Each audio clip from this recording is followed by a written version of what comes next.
Hello, beautiful people of YouTube.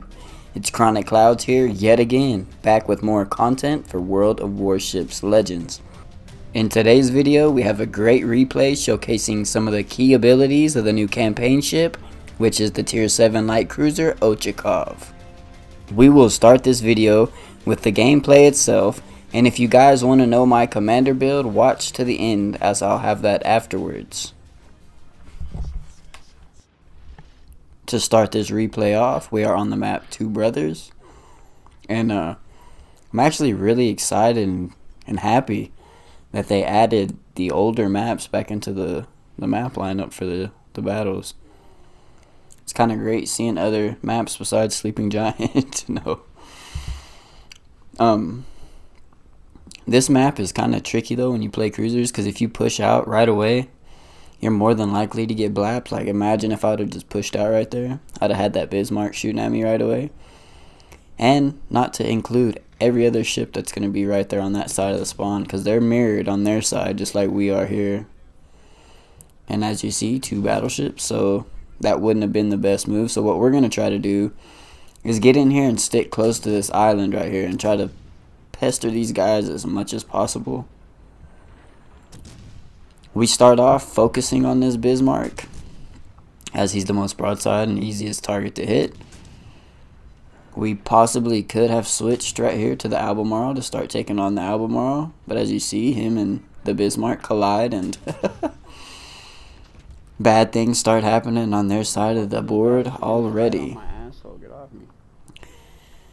And I got this battleship pushing right up behind me that literally wants to hug me for some reason. He's trying to play it like an Ochakov as well.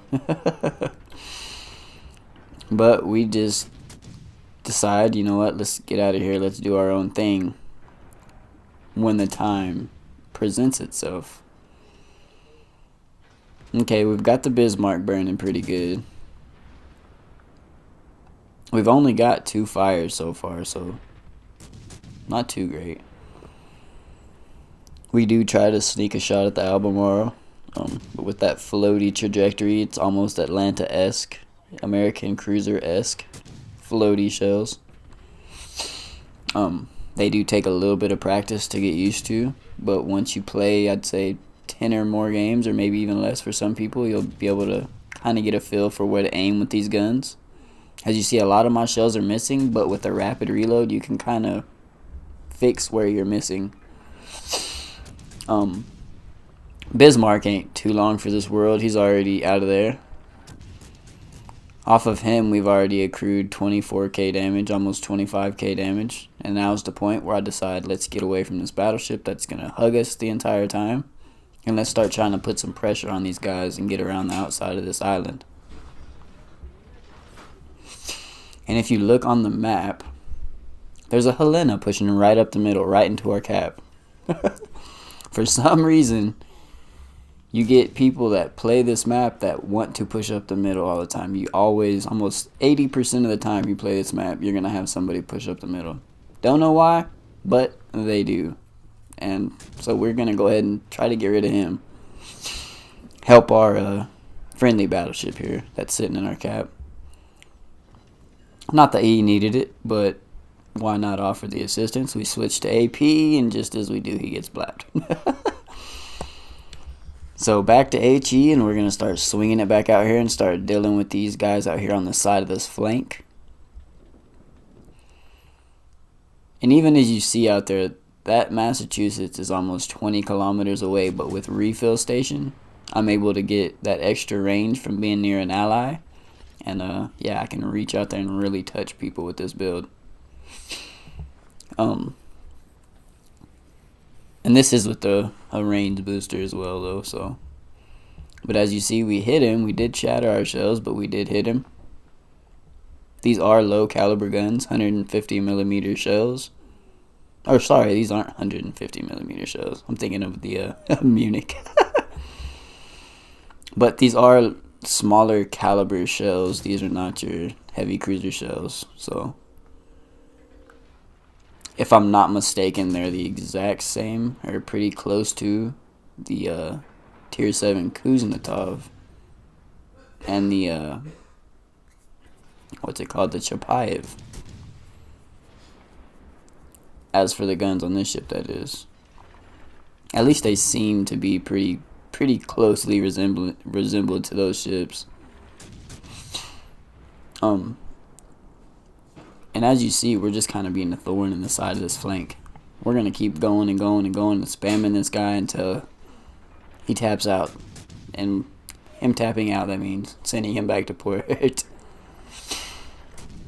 This ship, though, is very squishy. If you do get hit, it usually don't feel too good.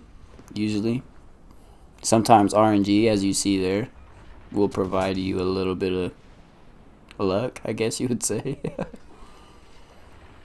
But you don't want to be taking too many shells in this ship because you will regret it. And right here we got 3 battleships now sitting on the edge of this spawn. And we're just going to kind of kite away and try to be, like I said, try to be the pest in the side of these guys. We've already set 4 fires with 46k damage. There's our 5th. So you could pretty much say we've had 10,000 damage per fire so far, which is pretty good. And what we try to do is we try to switch our targets a lot. Try to get 2 different targets burning at the same time instead of just having one. So what we'll do is we'll shoot at a target. They'll use their damage con. Sometimes you'll get lucky and they'll use it right away off one fire. And then you just start spamming them again until they have multiple fires like this Massachusetts right here. And as you see, he did use his damage control and put that fire out, but it's not going to matter because our 5-second reload and our excellent range is going to be able to reach out there and set him on fire yet again. And there it goes. There's the permanent fire. And just to rub salt into the wounds, we're going to try to set one more. And as you see, the arcs are they're high arcs. And there's our second fire. Now we can pretty much leave him alone at this point. He's pretty much burnt all the way down. It would have been a smarter decision here to go ahead and start switching to these other battleships behind me a little bit sooner and just let him burn. But he does end up burning and not enjoying his times over there. We start focusing back onto this Massachusetts. And there goes the Witherer off our fire off this Massachusetts here. We've already got Witherer. So there's that. It's pretty nice. We've gotten 2 fires on this Massey here. He's burning.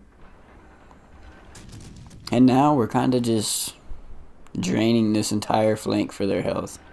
If you look on the map, we have 1 destroyer that's going up against a battleship and a cruiser. And the cruiser and destroyer have pretty much slayed that entire side. They've lost 1 battleship on that side as well. 2 battleships. Yeah, 1 battleship, sorry, yeah. That Massachusetts that was on fire here earlier is already dead. We still have this Massachusetts burning. So what we're going to do is we're going to switch over to the Nagato. We're going to start sharing the love with the Nagato. Because why not? 2 targets, that's 2 fires, that's double the damage. So let's get them both burning. And as y'all seen, we pretty much left that Albemarle alone for the whole entire game. Let him do his thing. He's not really affecting the outcome of the game, so we're going to keep focusing on the priority of the targets. We got that Massachusetts in our sights again. We get another fire on him. He's not liking us at this point. He managed to survive earlier, but it's not going to last for too much longer, buddy. We are now up to 123,000 damage with 196 shell hits and 9 fires with a Witherer with 5 minutes left in the match and 4 on 4. So pretty decent match, I'd say. And this is pretty much the strengths of this ship. You want to play it at range. You want to kind of get you know, your shell arcs down and get where to aim on them. And you just want to play it very carefully. Kite away and run away, or kite in and then find a way to kite back out, and try not to get focused by more than one ship if it's, if it's possible, that is. Because this ship does not take long to get sunk. But it is very maneuverable, as you see here, as I'm dodging everything that's coming my direction pretty much. Almost still full health. And there's literally only 2 ships left. This Massachusetts and that same Albemarle that has been out there with them the entire time, but not really providing them with any support.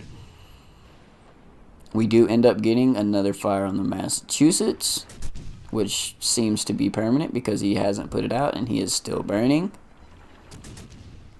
And we're just going to sit here and keep farming him at this point. There's nothing the enemy can do. This game is pretty much in the bag, so we're just going to keep on trying to burn people until the game is over. And this was just a fun match in general. As the Massachusetts goes down, we start focusing on the Albemarle. That's pretty much full health still. Start leading our shots just a little bit. He starts turning in. We could possibly get just a little bit more damage off of this guy.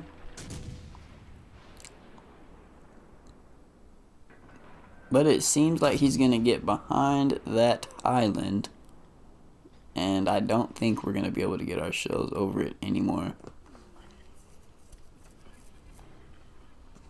Quite an interesting gamer tag that he has as well.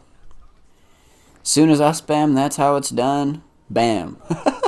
That's how it's done. But anyways, we ended the match and we had a very fun match. We ended it with 153,000 damage, 243 shell hits, 12 fires, a high caliber and witherer, and 2100 base experience. Now, onto the commander build that I have been using in this video. I have a level 16, legendary 3, Nikolai Kuznetsov. I'm using Norman Scott and Andre Rowe as inspirations.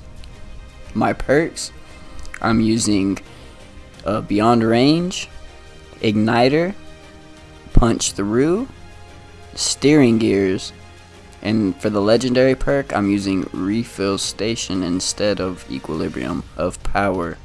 I hope you guys enjoyed the video, and if you did, please do consider subscribing for more. I'll also have a link in the description to my Twitch and my Discord server if you are interested.